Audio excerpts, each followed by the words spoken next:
Hello, everyone. Good afternoon. Welcome to NJThrives Small Business Webinars, brought to you by America's SBDC, New Jersey. This is a weekly webinar created to help New Jersey small business owners like you start, grow, and thrive. If you don't know who we are and you are new, thank you for joining us. And if you have been here and have been supporting us and have been attending our webinars, thank you so much. My name is Uzma Sheikh. I am your host for today. And just to tell you a little bit about us, what NJSBDC stands for, what we do, we are America's New Jersey Small Business Development Centers Network, statewide program powered by the SBA and partners to help small businesses in New Jersey with three things. So we provide services like no-cost small business consulting, training and events like this webinar and in-person events starting at $0, and exclusive small business resources. What is on the agenda for today? We have our headlines. So we have a couple of headlines that I'll run through quickly, and all those links will be shared in the chat section. And then we have our presentation, and we'll have our Q&A. While I present this, while I go through the links, while our presenters are turning on their camera, video, everything that's going on, feel free to let us know in the chat section who you are, what your small business is. Feel free to network. That's the biggest opportunity here. So let us know what you do. And if you want to share your website or your phone number, feel free to do so. So here are the headlines of the week. I'll go through them. Again, all these links will be shared in our chat section, so you'll find them there. Our first link is the NJBIA Small Business Challenges, a panel discussion presented by NJBIZ, sorry, not BIA, NJBIZ. This was a panel discussion held on February 28th. Unfortunately, that has passed. However, they covered good topics, and we want to help you watch the recording on demand. So if you can go to this link and register with your information, you can still watch the recording on demand. Covered topics: where should small businesses look for capital amid rising interest rates? What should businesses be doing to prepare for a possible recession? So a lot of helpful information there. Second headline is NJEDA launches small business e-commerce support program. This is a $1 million pilot program. It was launched just yesterday to provide free e-commerce and digital marketing consulting services to small businesses across New Jersey. They have specific requirements. So to be eligible, a restaurant, retail store, or personal care business must be in a commercial location with a physical storefront, and you should meet their definitions. You will be verified by NICS code, location, and business registration, all of that. So if you're eligible, if you're interested, you want to read more, go ahead, click on this link. And if you're eligible, please apply. Our third headline is from NJBIA, funding available for nonprofits providing youth summer job programs. This is a $35,000 grant from Citizens Bank. And if you employ youth during summer employment programs, then you can be eligible by providing all this proof. So again, go to this website, click on these links here, and you should apply by Thursday, March 9th. That's next week.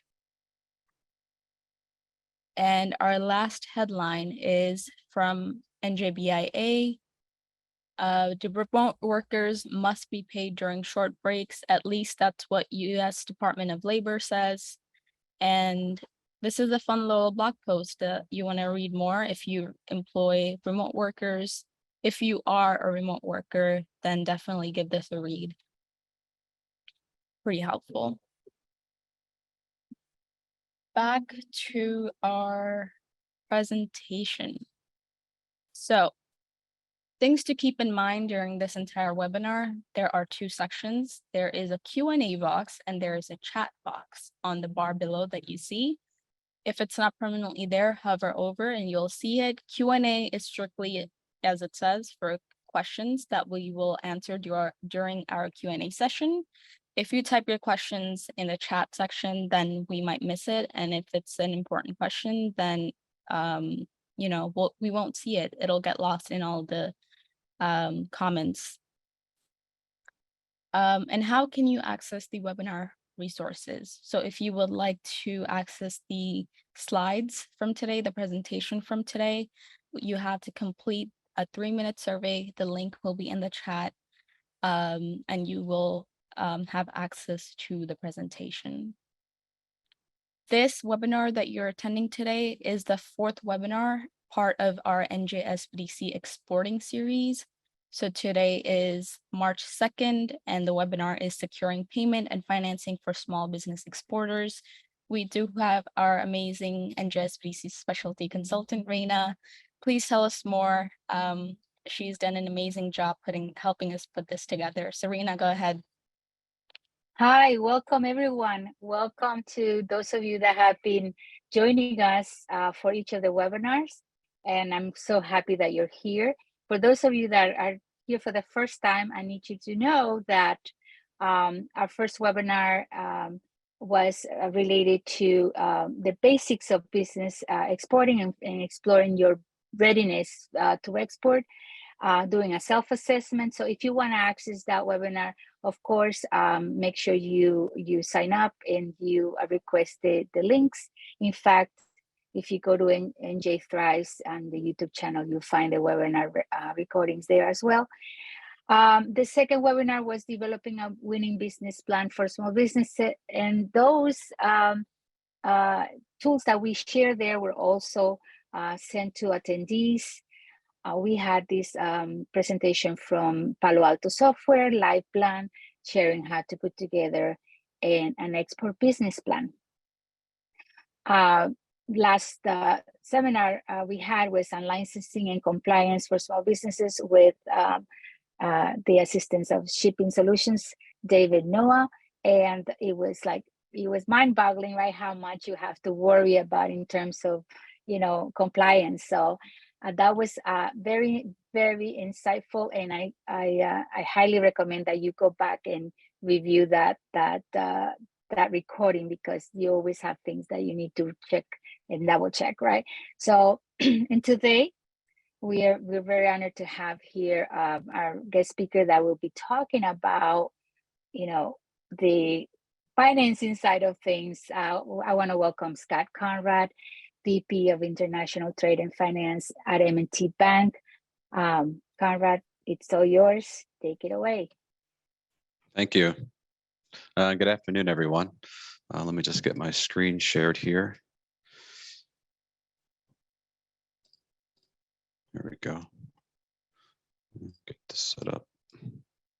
All right. Good afternoon, everyone. As Reina said, my name is Scott Conrad. I am with M&T Bank and their International Trade Finance Department. Just a quick background about myself. I've been with the bank for about 16.5 years now, been involved in international business, focused on mainly exporting for the past 20 years.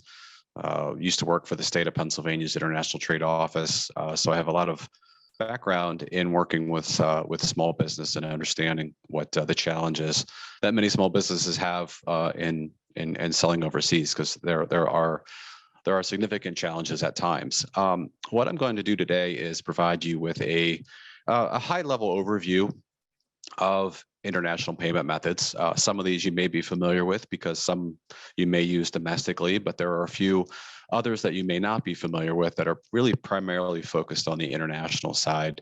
Now, some of the products that I'll talk about have dual uses, so they can not only be used for exporting and securing payment for your sales overseas, but also if you import. And we do find that a lot of companies that we work with will do both. And And there are, various, important reasons for that. So I just wanted to preface it with that, but I'll try to focus mainly on certainly on exporting today, because I think that's really the main goal today. But getting started here, on the first slide here, this is just a quick overview of the main payment methods that you're going to see in international trade. And we go kind of left to right here, and going left to right, you have cash in advance, which is for you from a risk standpoint. And that's really one of the key things you want to think of. So when I think about payment methods overseas, there's really two key things you want to look at. How can you minimize your risk and assure that you get paid?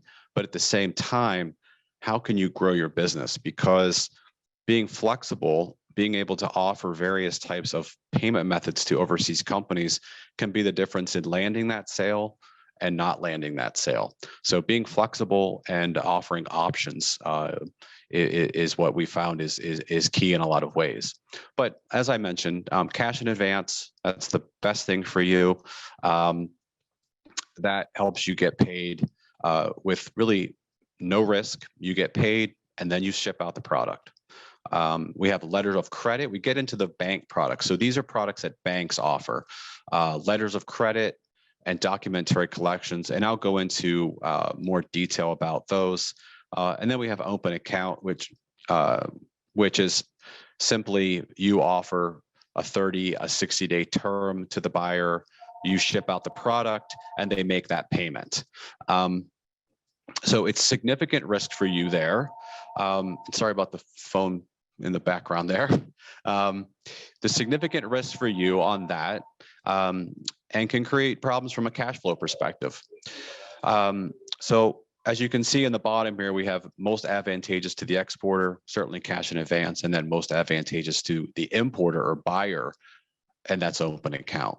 And then in the middle, that's where we get involved, the banks get involved, and that's where we try to work with you to minimize risk, but allow you to maybe offer a little bit better options to the buyer.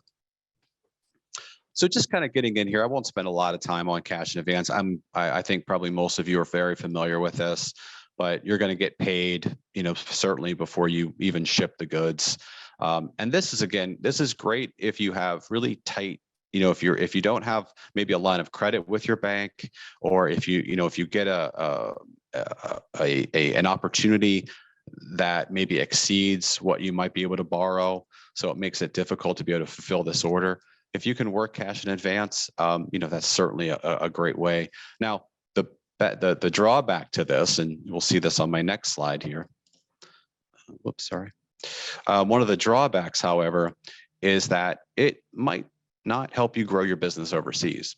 You'll find in many countries overseas, it's much more difficult to access capital.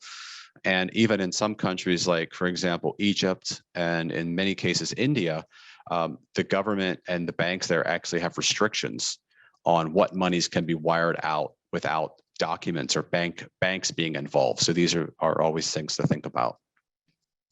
But again, it's great from a risk standpoint, but maybe not the best thing to do if you're really looking to grow your business overseas. So moving into the next payment method here, that's letters of credit, and that's primarily what I spend a lot of time on. Mainly because it can be complex. There's a lot of administrative work that has to come into play, but that's why you want to partner with a good bank that offers this product, that has the expertise that can really help you with this. Essentially, what a letter of credit does is it guarantees payment. So as long as you ship out your product, and present the documents that are associated with the letter of credit to your bank, without any errors or discrepancies on them, the bank overseas will pay you. So you have that guarantee from that foreign bank. So where we talked about cash in advance is you really have no risk. There is increased risk with a letter of credit because there is some work that you've got to do from an administrative standpoint, and then you're also taking on the risk of the foreign country and the foreign bank that you're in. So again, a little bit more increased risk, also increased cost because there is a fee for these, but you're also giving a little bit more leeway, being a little more open in terms of of your ability to offer a little bit better terms to the buyer overseas. So just getting involved a little bit here, the nice thing about a letter of credit, whereas cash in advance, it's all the risk shifts to the buyer. So you ship out that, you get paid, and then they hope that you're going to ship out that product, but there's no guarantee of that. With a letter of credit, it kind of shifts the risk to both parties. So in order for a letter of credit to be created by the bank and sent to you, the buyer has to have a line of credit, and that bank will then use that line of credit to issue the LC. So that's the collateral backing up that letter of credit. And that's your guarantee of payment. So as long as you ship out the product, get the documents that are associated, and I'll run through what those are here in a second. Get those documents into your bank, and your bank will then send the documents to the foreign bank. That will end up then releasing that payment. So there's risk on both sides. It's certainly not as great as the cash in advance, but this is something that we see quite often and I'll give you some countries, India, China, the Middle East, sometimes in Africa, Southeast Asia. So certain markets, you're going to run into this, and you may get into a situation where this is what the buyer is requiring, and you may not have really any choice in the matter. If you want to get this deal done, this is what you're going to have to use. So being familiar with this is very important. And again, your bank should be able to help you with this if you've got any questions. And certainly, you'll have my contact information. And if this is something you're interested in, we can spend a little more time kind of digging into this and how it works. Again, the importer, this is, like I said, the risk shift. So the importer's only going to pay if the product is shipped. So there's various documentation that's involved with a letter of credit. It's your typical, so if you're currently exporting, you're already aware of what documentation. If you're not, you're going to see a bill of lading, a commercial invoice, a packing list, potentially a what's called a certificate of origin that certain countries are going to require. So these are your normal documents. If you're already selling overseas, you're very familiar with these. If you're not, that's what you're going to, you'll need to be familiar with those documents. So regardless of whether your shipment is cash in advance, letter of credit, open account, you're going to have to send those documents either through a bank or directly to the buyer so they can get the goods through customs. So in this case, the bank or the bank's only going to release that payment if documents are presented. So the buyer has a little bit of comfort knowing, well, now I know, hey, my money's only going to be sent out of the bank if this product gets shipped. So their risk is a little bit less than it was with cash in advance. Now, one key thing to note about a letter of credit is that there is no protection from a product dispute. So in the event that you ship out the product and the buyer comes back to you, payment has already been made, and the buyer comes back to you and said, hey, this isn't what I ordered, or hey, half this shipment is broke. I always use you ship out 100 coffee cups and 50 of them showed up broken and 50 of them were in good shape. There's really nothing the buyer can do there. Payment will already be made. They don't really have much cause other than to work with you outside the letter of credit. So the letter of credit is purely there for a payment, but it doesn't protect the buyer from any considering issues. So again, if you are importing as well or looking to import, that's absolutely something to keep in mind. So what I often will tell our import customers is to ensure that in their contract, because the contract or purchase order is going to be a little bit separate from the letter of credit, make sure that there's something in there for that. So to give you an example, we have a number of seafood importers, and what they'll do is they'll set up the letters of credit to where if and all food has to pass through the FDA. So when the seafood comes in, if it doesn't pass through FDA, well, then they don't have to make payment on the LC. So there are ways you can work things in, but for the most part, product disputes are not covered. So when to use, again, a new relationship with somebody that you haven't worked with overseas before and you're concerned, with them making payment to you. Again, I'll mention, the countries I already mentioned, those, some riskier markets. And like I said, in some cases, this is going to be required from the buyer. So it's good to be familiar with this. So there are some different structures that you can look at with a letter of credit. There's two main structures that you're gonna hear about. One's called a site letter of credit. So what that means is you've gotten the letter of credit from your bank, everything looks good, you've got the goods ready to go, you've gone ahead and shipped them out. You've gotten the bill of lading from your forwarder, you've got all your documents, ready to go. You send them into your bank. Your bank is going to review those documents on your behalf. They're going to notify you if they found any discrepancies, any errors, and then give you the opportunity to fix those discrepancies before sending the documents out. Now, you have the option, certainly, you can tell the bank, no, just go ahead. We're not going to worry about fixing the discrepancies, or yes, I'll fix the discrepancies and send you new documents.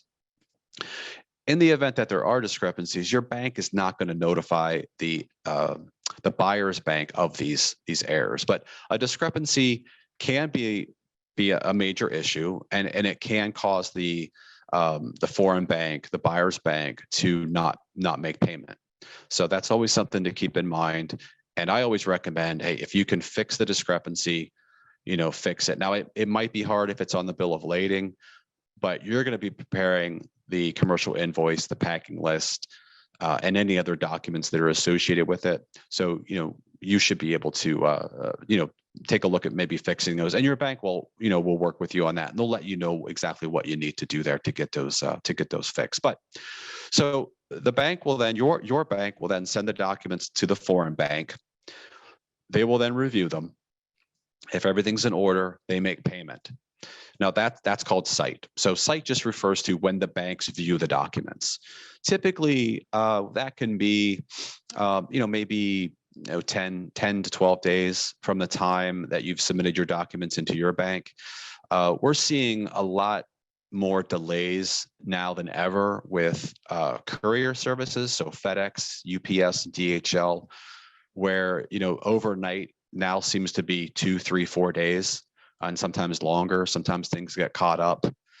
Certainly during when you were seeing like China and some other countries really shut down due to COVID restrictions, we saw a lot of issues there. So it's important to try to get your documents in as soon as possible, but it can be anywhere from 10 to 12 to 15 days nowadays with how the site letter of credit timing works.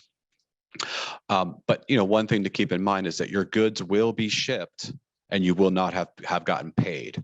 So again, another key difference between a letter of credit and cash in advance.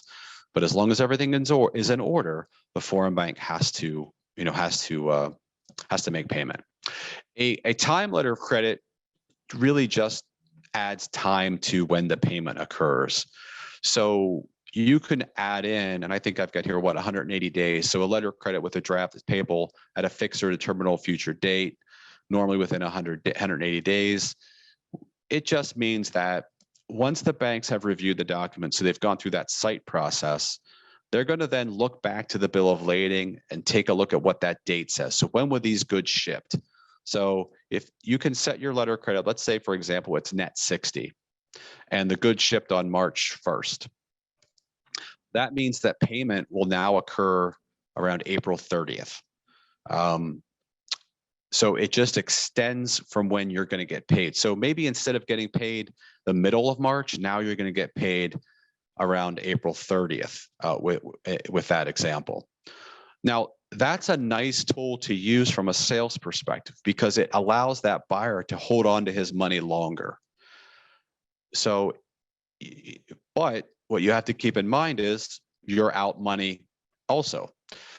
So, that could be, in my example, that might be the difference of getting paid within 15 days or 60. So you have an additional 45 days in. So depending on your credit set situation with your bank, and certainly your cash flow situation, it might be a good thing to use, or it might not be. It's just something to think about. What I'll often recommend to companies, and I go back to my really kind of push as this is use these as sales tools, is offer both. Offer a letter of credit at site, and then offer to maybe a 60 days, but build in the additional cost, because it's going to cost you to be able to offer that time letter of credit, especially if you have to borrow in your line. And we all know with rates going up, borrowing has certainly got more expensive. So factor those things in. You're doing them a favor by giving them those terms. They should certainly, return the favor as well.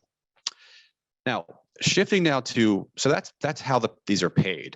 Now, if you look at the risk and kind of what the bank's role, and I'm going to focus more on what the bank in the United States' role is going to be. You have two things that those banks are responsible for with every letter of credit. They're responsible for what's called advising the letter of credit.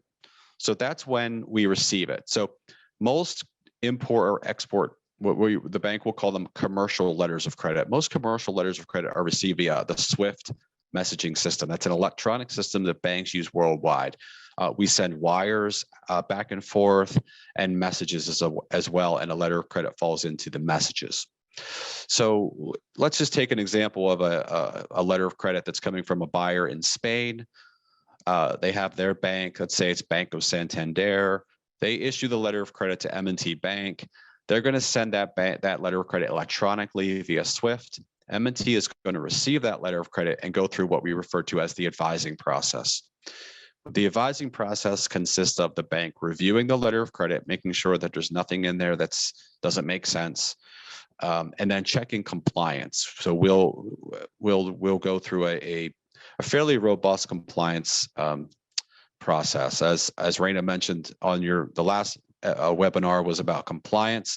Compliance is a big part of banking these days. We check the parties involved, we check the product involved to ensure that it's not violating any US laws. Once that process is done, we then send you the letter of credit, and then you can begin to work on it. The other process that the bank is required will be involved in is the document examination. I don't have that listed here, but the bank will then examine your documents. So when you get everything shipped out, gather up your documents, you send them in. The bank reviews them, banks send them out. We call that the document examination process. Now, something that is an additional layer that you can add to a letter of credit to reduce the risk is called confirmation. Confirmation essentially will remove the foreign country risk and the foreign bank risk from the transaction. So what it means is, instead of you being concerned about getting paid by the bank in Spain and taking on Spanish bank risk and Banco Santander risk, this risk now shifts to US bank risk and M&T Bank risk. Now, there is a fee for this, and it's going to vary basically from transaction to transaction.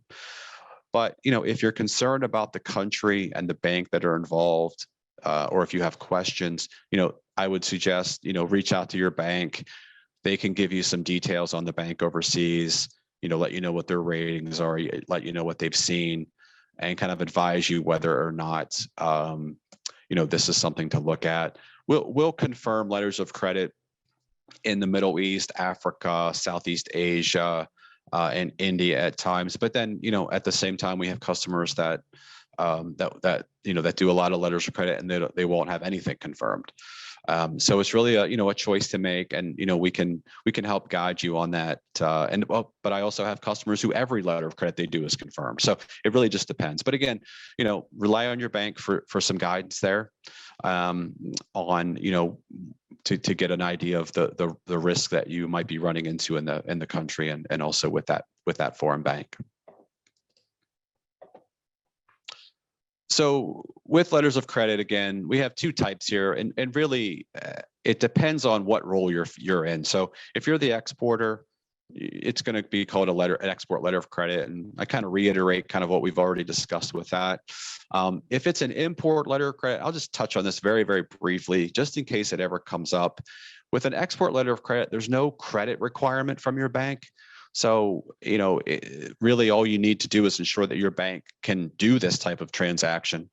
But there's no credit requirement or anything like that. With an import letter of credit, you will have to have a line of credit with your bank. There's an application process that's involved. So it's much more involved in terms of getting it set up. So just think about that. And it is typically more costly.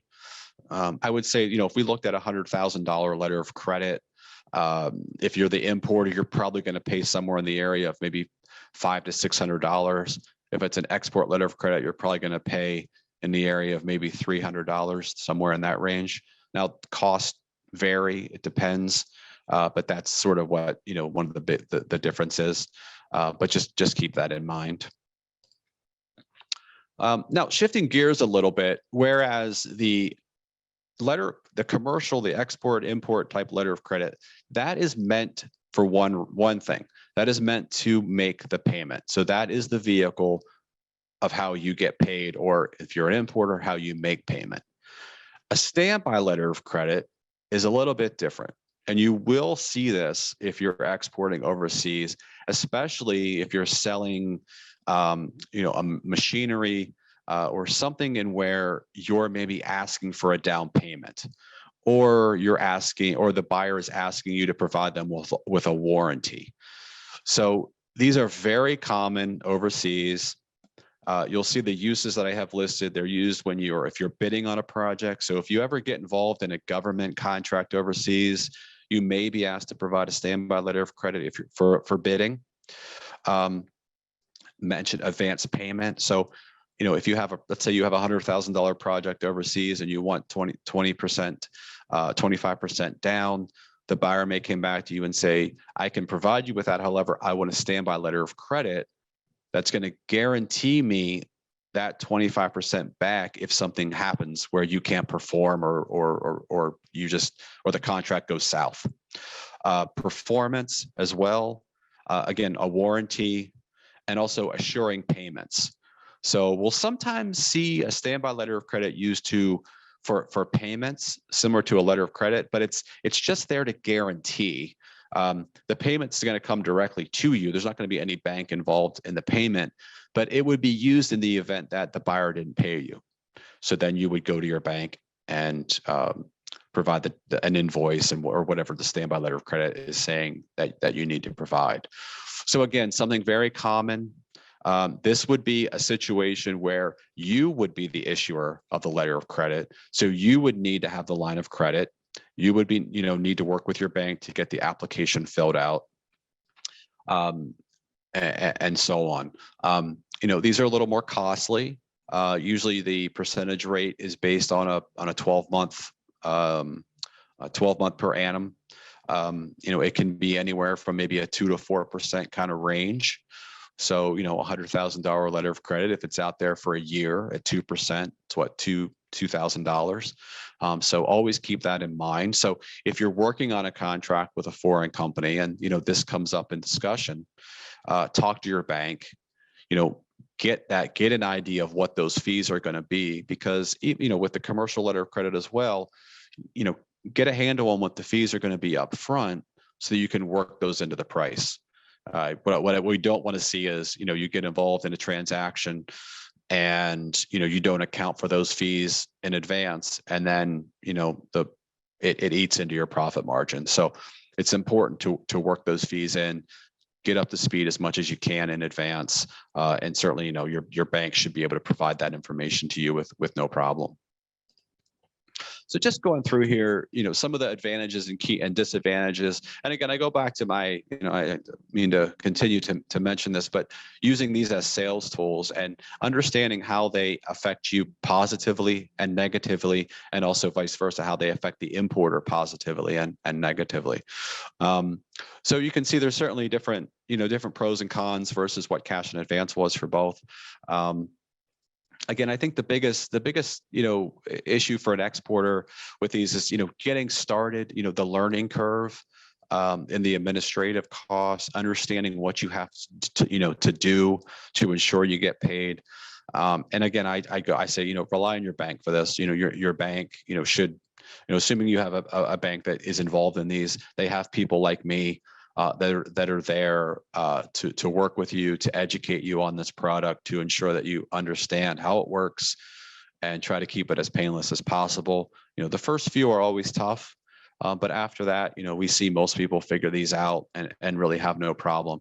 It's just that initial learning curve. But again, it's a good sales tool. Again, it's riskier for you than cash in advance, because it's not you're not getting paid right away, but it might be the difference. It might be the difference in getting the sale and losing out on the sale to a competitor who maybe is able to offer a little bit better terms. Now, shifting gears here, we'll move down the line here to where things become a little more risky for you. I would say significantly more risky than with a letter of credit. So we talked about a letter of credit. One of the key things there that helps you out is that your payment risk lies with the foreign bank. So as long as you get your documents, they're in order, the foreign bank is essentially required to pay you. With this next product, a documentary collection, banks are involved. You still have the same flow of documents. You're going to prepare the documents I mentioned, bill of lading, commercial invoice, packing list, and so on. You're then going to send them into your bank. The bank will then not review them. We review them at a very high level, mainly just for compliance, mainly just looking at the parties involved and the product and the amount to make sure that the amount matches what's on your documentation. But we don't do a deep dive like we would with a letter of credit, and we don't provide you with what we refer to as a discrepancy notice. So when we review documents for a letter of credit, if we find discrepancies, we're going to let you know what they are. With the documentary collection, we're not really looking for document accuracy. We're looking for compliance. We're looking for, things like that. So once you send those in, we then send them to the foreign bank. The foreign bank receives those documents, and the foreign bank doesn't make payment. They notify the buyer that they have a set of documents. They share a copy of those documents with the buyer. The buyer reviews them, and then the buyer says to the bank, yes, please release payment, or no, do not release payment. So you can see the risk there compared to a letter of credit. Now the risk for this is not only foreign country risk, it's your buyer, because you're relying on your buyer to release those goods. Now, for an exporter, this can be, fairly risky because your goods are on the water and you're relying on that buyer to release that payment. Generally recommend things like this for, things like lumber or products where, hey, worst case scenario, if these goods are on the water and the buyer might refuse them, I can find somebody else, to purchase these. This is a product that, can be used for many different purposes. It's not a customized, it's not a customized piece of machinery, or it's not something that is made for that specific buyer. So yeah, with the next slide, I've kind of gone through, a little bit about how it works. And again, just like a letter of credit, you have site documentary collections and you have time documentary collections. And the difference is, basically just building in that extra time. Now, you may also know this product as cash against documents or cash against acceptance. Banks always call them documentary collections, but we'll often, hear companies refer them as cash against documents. So it's not something I will always recommend, to our exporters unless you've got a very solid relationship with the overseas buyer. In some cases, you might be selling to an agent or a distributor overseas, and it might make sense to use this because of cost and just ease of getting this done. There's even a way that you can do this product where you don't even send your documents into the bank. You just send your documents directly to the foreign bank. So you actually bypass your local bank as well. So it makes it even easier and even quicker, to do this. But again, like I mentioned, there are risks, certainly significantly more risks than with a letter of credit and with cash in advance. So, knowing your customer overseas or having a product that, you can easily resell. Those are always things to think about. This, compared to a letter of credit is significantly cheaper from a cost perspective. And it's not based where you'll see letters of credit often based on a percentage of the total dollar amount of the letter of credit. Documented collection has a flat fee. That fee varies by, with bank, with your bank, but, it can be anywhere from, $100 to $150 per transaction. And it doesn't matter if it's $5,000 transaction or $100 million transaction, it's a flat fee. Now, I will flip this around. And if you're importing, this is a great tool to use. Because again, you have all the payment responsibility, and it's fairly inexpensive. So of the bank products that we use for payments, letters of credit, documented collections, this has been the one that's been growing the most over the last, I'd say, 5 years, significantly. With food, food importers. Consumer good importers are using this because they have all the power in the transaction, and it's fairly inexpensive to use. So definitely something to think about if you're an exporter, but something I typically will recommend if you're an importer. So again, we talked about the increased risks. One of the things that you could run into, and you always have to think about, is that you could be slow paid. So if you ship out your product and it's on the water, and let's say it's going to take a month, let's say you're shipping to China, and it might take 4 to 6 weeks to get there. But you get your documents over to the foreign bank, within 2 weeks of your shipment. So you've still got 4 weeks till the goods get there. The buyer may just not pay you until the goods are just about there. So that's always something to think about as well. But again, these are things that you have to understand with trade finance and kind of the additional risks and costs that go along with it. But I'd also say there's benefits, certainly benefits as well. And again, like I mentioned, when to use well-developed relationships, commodities. For example, lumber is one that industry uses this product quite a bit.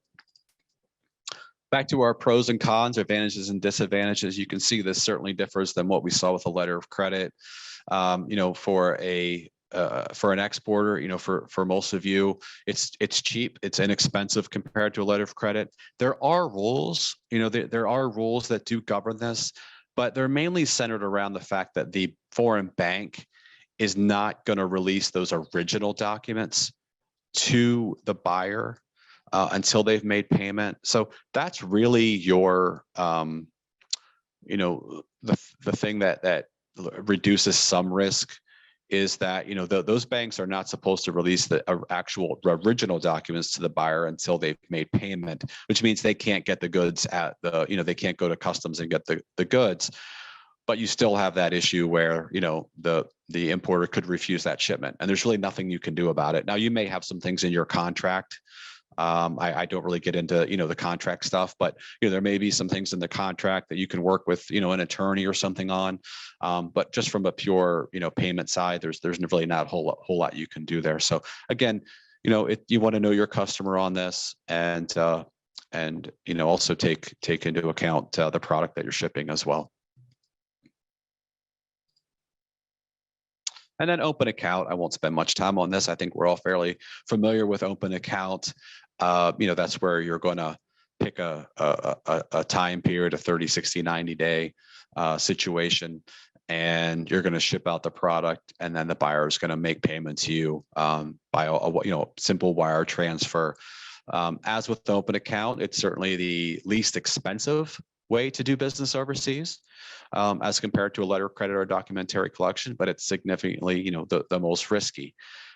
There is something called export credit insurance, which the Export-Import Bank offers, as well as private insurance companies, where you can insure that foreign payment or that foreign receivable up to, in some cases, 95%.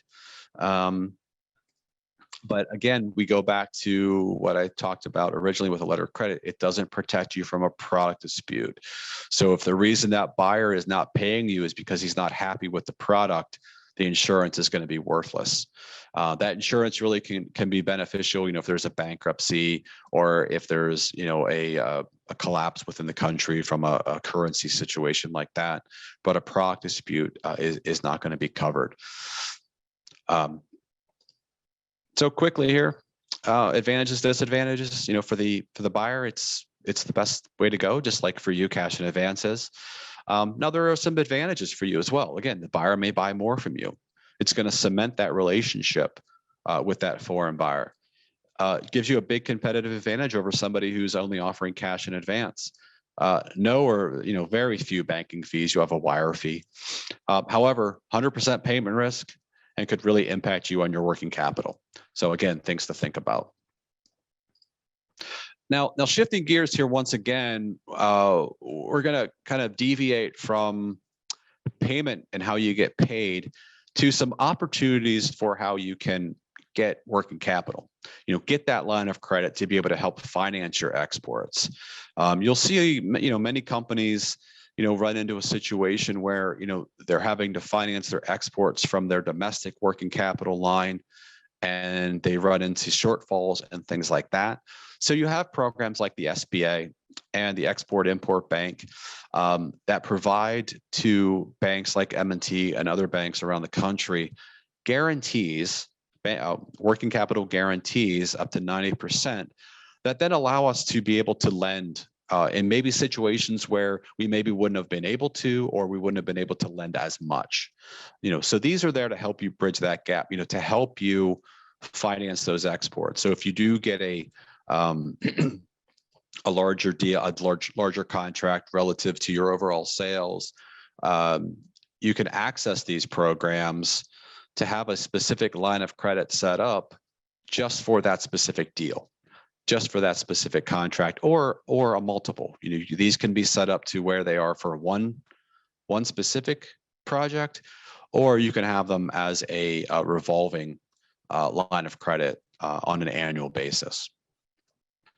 As I mentioned, they help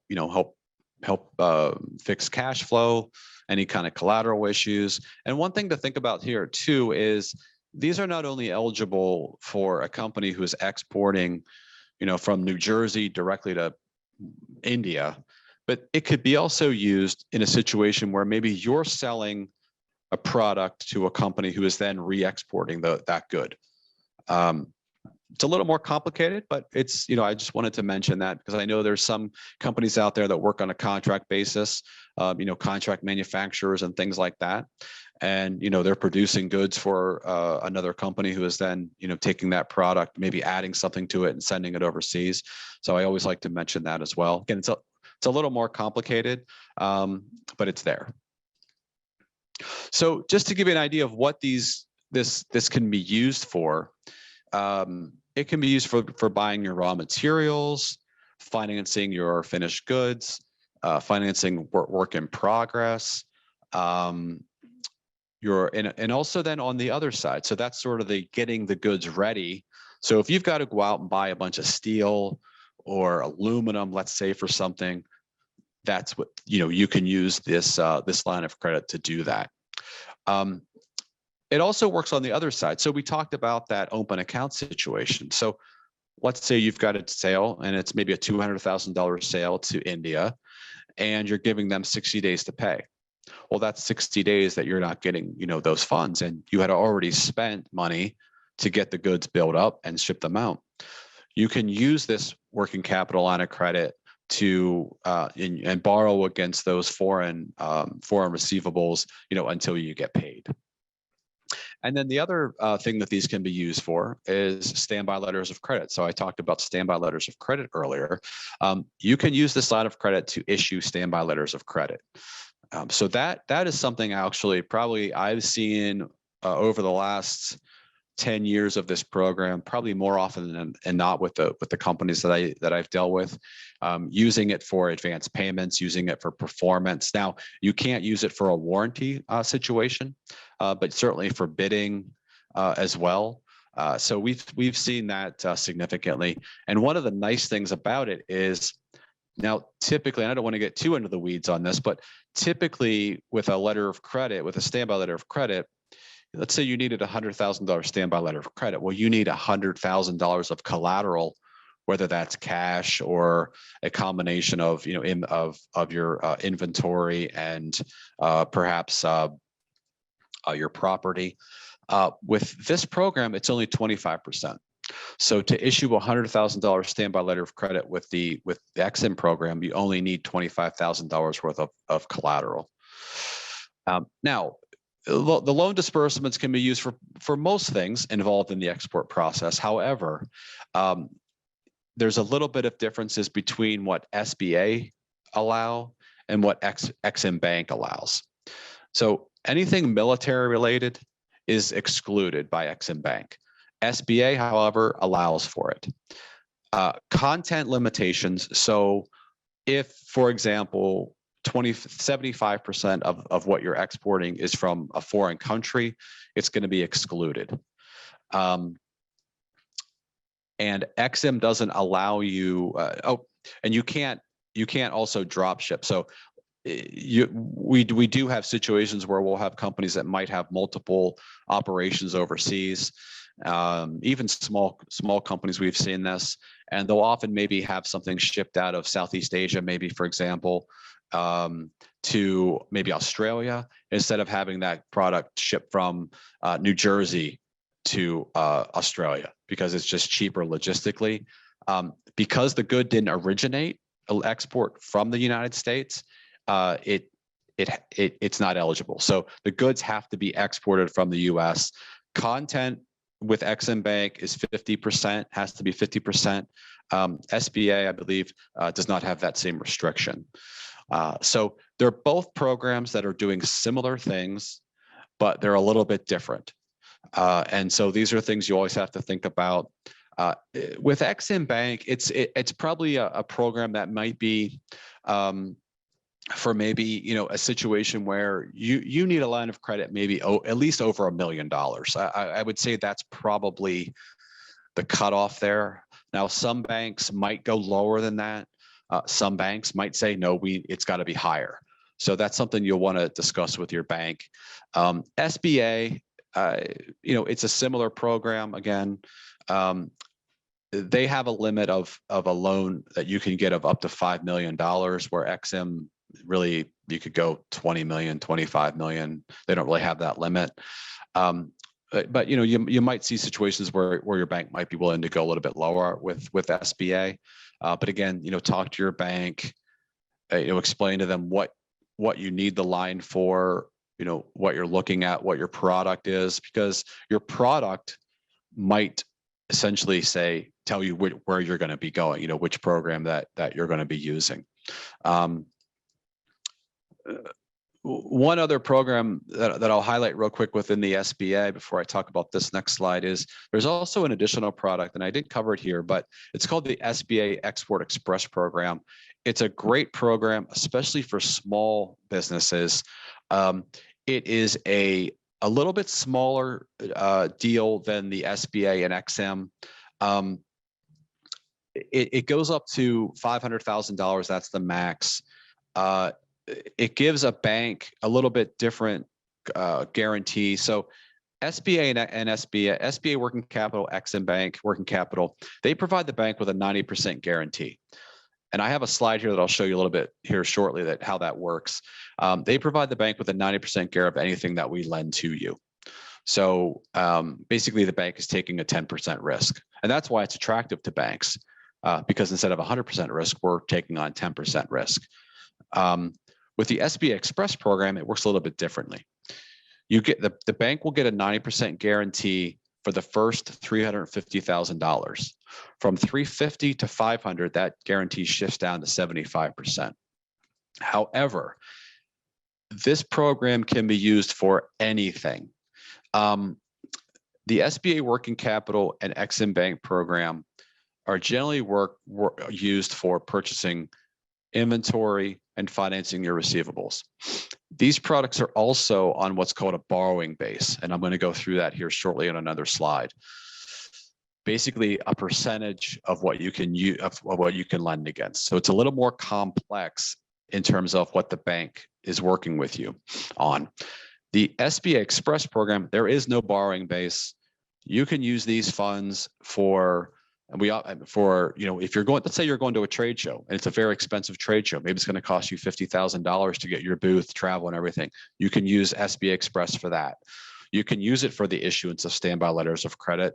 You can use it for purchasing raw materials, financing your receivables.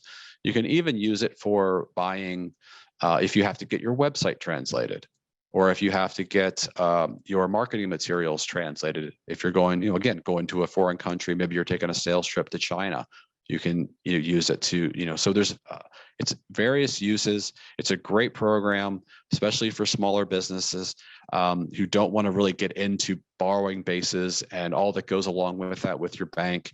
And something that, quite honestly, I think is underused. So, feel free to reach out to me. Again, unfortunately I didn't put it really on here. I should have. If you have questions about that, feel free to reach out to me and I can provide you with some information.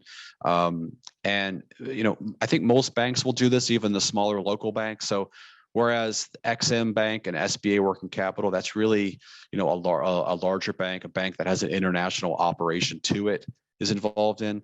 I think a lot of your smaller banks do this. Some of you may already even be familiar with what's called the SBA Express program.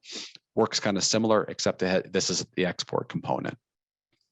So just kind of giving you an idea here about the structure of these loans. They can be revolving. I mentioned they can be revolving, usually on a 12-month cycle, or they can be for a specific transaction. They can be set up for 36 months. So if you're going to need it for 36 months, you can actually, when you apply for it, do all the paperwork and get it set up for then. Mostly we see it on a 12-month rotating basis or for a specific transaction. I mentioned here we have credit insurance. I brought up that earlier. In some cases, credit insurance is required, and I believe SBA does require credit insurance for this program. There are circumstances where they may agree to waive it, but in most cases they may not. So again, something to think about. And your bank may also require a field exam. So one key thing to keep in mind here with these programs is that in most cases, you do need a bank. The bank is going to be providing the funds to you. That's who you'll be working with. We're just, getting these guarantees, basically buying the guarantee from them. I believe XM Bank does or will lend directly to exporters. But I'm not, totally familiar with how that actually works. But yeah, just keep that in mind. If you do have an interest in either of these programs, talk with your bank about it. Now there are local SBA reps. I'm not sure if any of them are on the call or not, but there are local SBA reps. There's one in New York. And there's also one that covers the Delaware, New Jersey, Pennsylvania area as well.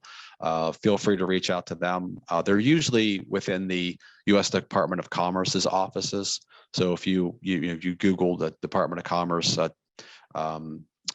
office there, you'll be able to locate these people, and they can provide you with additional information. Or like I said, reach out to your bank, or send me an email, and I can try to answer your question. Here's some basic requirements. So again, even though the bank is getting a nice guarantee from the government, there's still requirements. It's still a credit decision. We're still going to ask for a lot of documentation, a lot of financial information, kind of gauge what your experience is. Of course, some of these programs, they require you to have at least 1 year in business. And unfortunately, I do see a lot of situations where, the companies who approach us don't have that year in business. And while these programs are great in most cases, they're not perfect for everyone. So again, I hate to say it again, but talk to your bank about this. Positive net worth is important. Personal guarantees are generally going to be required. Demonstrating debt serviceability and one other thing too is with SBA, you have to be a U.S. citizen to apply for that program. With XM Bank, I don't believe they have that same requirement. And I had already touched on this when we talked about our standby letters of credit a few minutes ago, but again, it's a 25% reduction. So like I said, we see a lot of this with these programs. And those are the three uses that you can use. You'll note I had to exclude the warranty that we talked about earlier. You can't use it for warranties. This slide here kind of gives you a breakdown of how these loans are done within a bank, the benefits for them, not only for you, but for the bank. And I talked about the borrowing base. And again, some of you may be familiar with borrowing bases and how they work. Some of them you may not. But generally with a domestic line of credit, when you're on that borrowing base, it's a formula. So the bank is gonna, they may, if you look at the first line here, this raw materials, where you have a $200,000 line, the bank only gives you 40% of that. However, when we look down here with XM, you can see it's significantly better, because we take that so we're able to advance 75% on that. So it's a much higher amount of dollars that you're going to be able to use from that line of credit than you have compared to if you didn't have that XM working capital line or SBA. And then if you looked at foreign receivables, again, banks generally don't like to lend against foreign receivables that have no, insurance on them. It's a risk certainly for the bank to, lend on a sale that you have in a foreign country.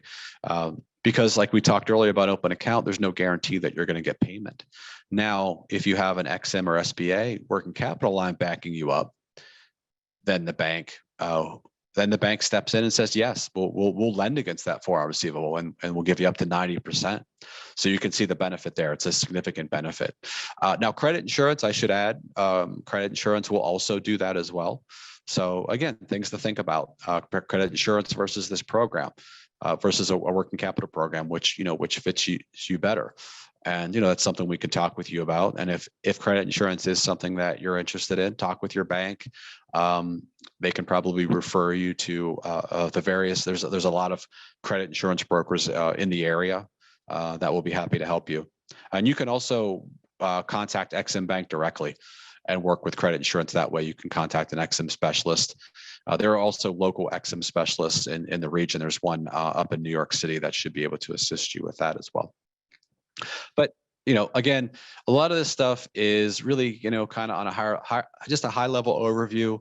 I didn't really want to get too much into the weeds on it, just to provide you with a taste of this stuff, so that you can become somewhat familiar with it. And if you're in a situation where you're talking to a foreign company and they bring some of these things up, you can refer back to this, get a little information, and then give your bank a call and get a little more detail on it. So I think that's all I have for today. Hopefully I provided you is worthwhile, and certainly happy to answer any questions. There's my contact information.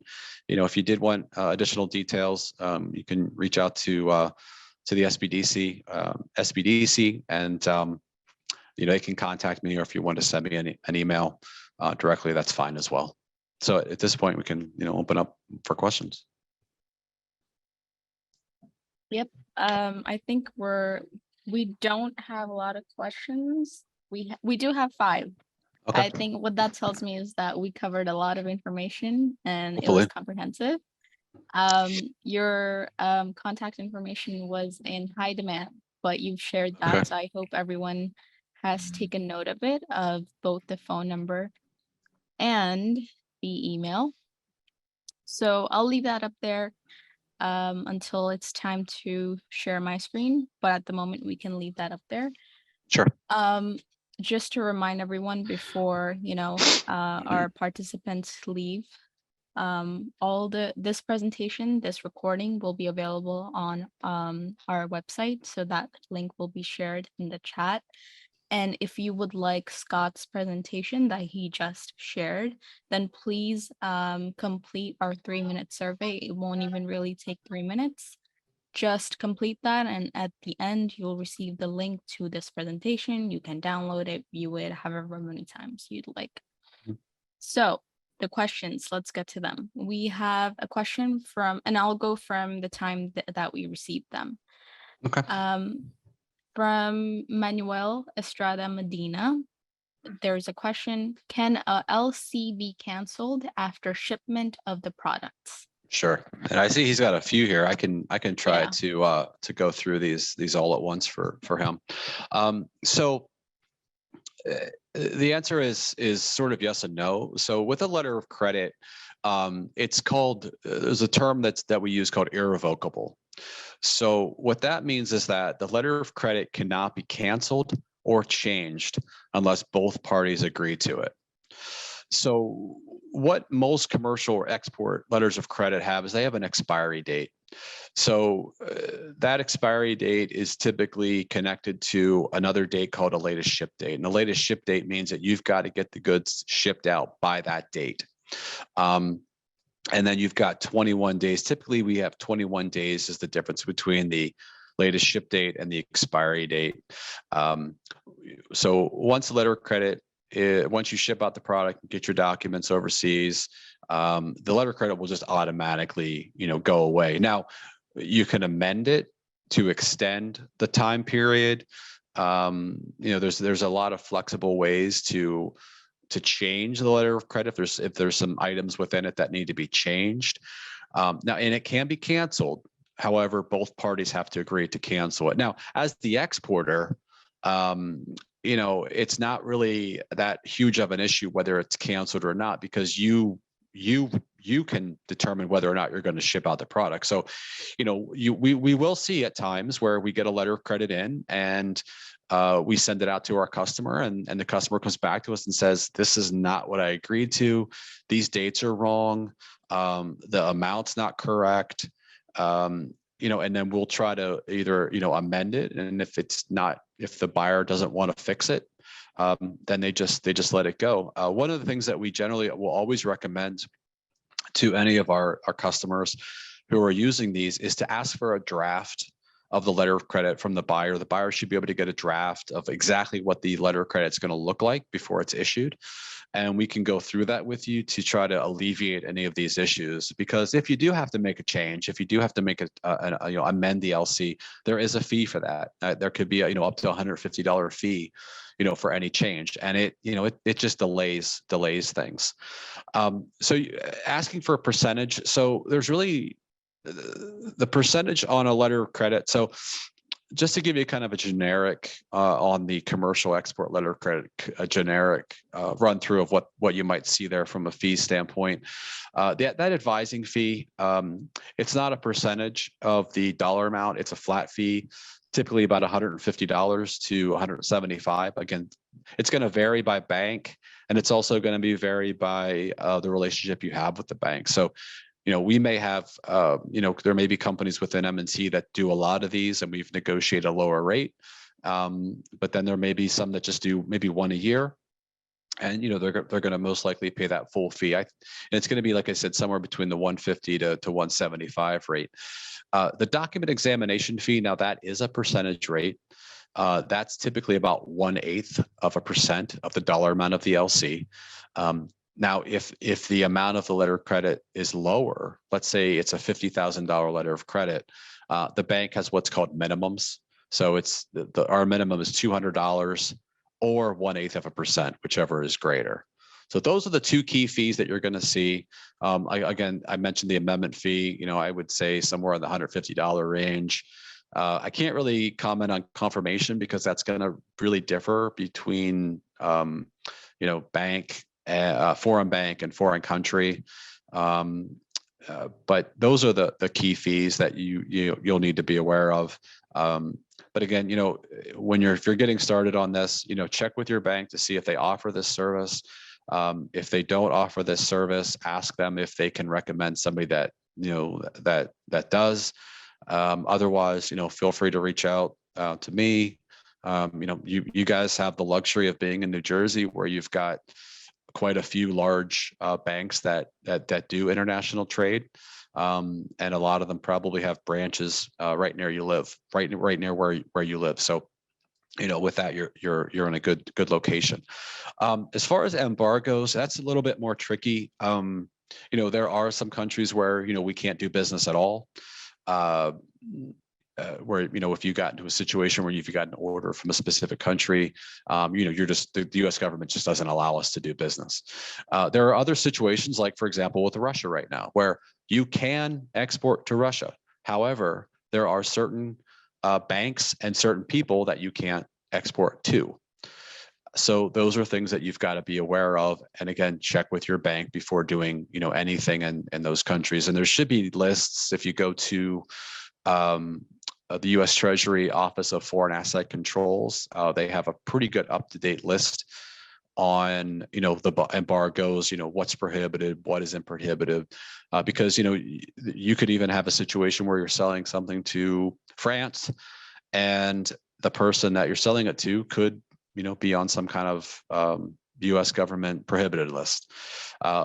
So, I think Raina mentioned about the compliance part of it with the last seminar that they had. That's a very important thing that you have to keep in mind with exporting, and to ensure that the people that you're selling to and even buying from, if you're importing, that there's no restrictions. And one of the things that most banks will do is they'll act as an additional layer. So like I said, when we get a letter of credit in, the first thing that we do is we check out all the parties involved. We check out the banks involved to ensure that there are no restrictions on those companies. Can a FOB shipment company use any of these facilities to pay freight to local agent and take delivery of shipment? I'm not really sure about that. I mean, a lot of the, whether it's a documentary collection or a letter of credit, a lot of the terms, the INCO terms that are used are FOB, and CIF is another one. So I think maybe what you're asking is if you can include freight within the letter of credit, and I believe that you can. Most companies will just separate out on their invoice, but yeah, I mean, I've definitely seen companies include freight costs on the letter of credit within their, along with the cost of the product. I just think you have to differentiate it for customs purposes to show. Again, I'm not an expert on this stuff. I always revert back to a freight forwarder maybe, but I believe if you separate it out for customs purposes, that's fine. But yeah, we certainly see situations where the freight cost is included. So hopefully that's what you're asking there. And then can a partial down payment be? Yeah, sure. Absolutely. We have many circumstances with whether it's a collection, maybe not so much with a collection, but more with like a letter of credit, where you'll have a payment that occurs outside the letter of credit. So again, let's say it's $100,000 letter of credit, and you've negotiated with the buyer that they're going to give you 50% down, when they sign your pro forma, and 50% with a letter of credit. So that's absolutely something that can be done. What we'll sometimes see though with larger deals, so with, like I mentioned, maybe more with like a customized machine that is going to take a year to build, and maybe it's $500,000 plus dollars, is companies will ask for a little bit higher of a down payment in comparison. So that 50% on 500,000 becomes $250,000. So you might see that buyer ask for a letter of credit, a standby letter of credit. So those have their own drawbacks, and it's not uncommon for companies to try to negotiate a down payment with a standby letter of credit, and then they reach out to see what we can do on that, and realize that it's going to cost X dollars, and how it's going to impact them from a borrowing standpoint. And they just say, that's okay, we'll forgo the down payment. So, different things out there to be familiar with. And again, hopefully we've covered some of those things at a little bit of a high level, but there's a lot of resources out there, on the internet about these things. And, like I said, you guys live in a pretty good area where you've got a lot of international large banks, us, PNC, Chase, Citi, we're all over the place. So, feel free to reach out if we can help you out there. Thank you, Scott. Oh my God, get a glass of water, my friend. Oh, thanks. Thank you for this amazing presentation and for helping us. I would like to especially thank the opportunity to connect with you and for being so open to sharing your contact details so other exporters in the rooms can also reach out to you if they need your assistance. I appreciate you very, very much. Sure. With my Sounds all good. yours. Thank you.